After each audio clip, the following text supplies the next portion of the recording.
আমি বিশ্বাস করি না।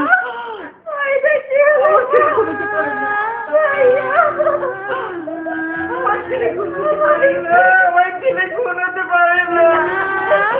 আমি বিশ্বাস করি না, আমি বিশ্বাস করি না, আমি বিশ্বাস করি না। প্লিজ আপনি সাবধান, এভাবে ভেঙে পড়লে চলবে না।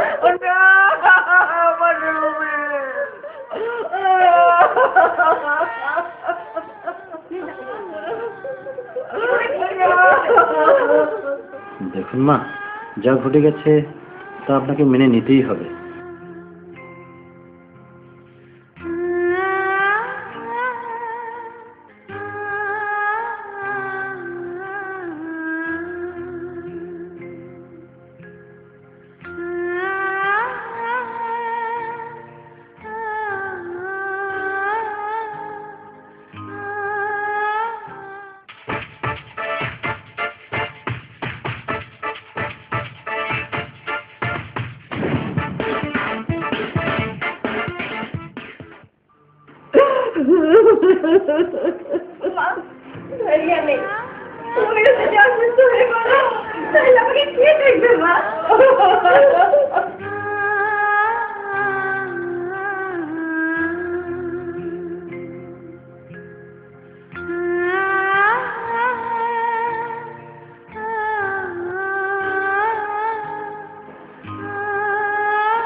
গত 13/6/2013 তারিখে ডিবি মিডিয়া সেন্টারে ক্রাইম কন্ট্রোল ইউনিটের ডিসি চাঞ্চল্যকর রুবেল হত্যা রহস্য উদ্ঘাটনের বিবরণ দেন।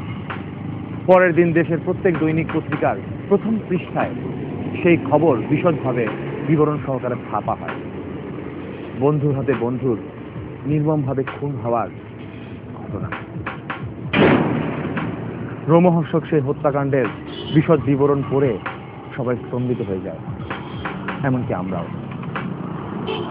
বন্ধুর হাতে বন্ধু এরকম নির্মমভাবে খুন হবে এটা কিন্তু আমরা কামনা করি না, কিন্তু তারপরও একই ঘটনার পুনরাবৃত্তি আমাদের দেশে একের পর এক ঘটেই চলেছে। এর প্রতিকার কি?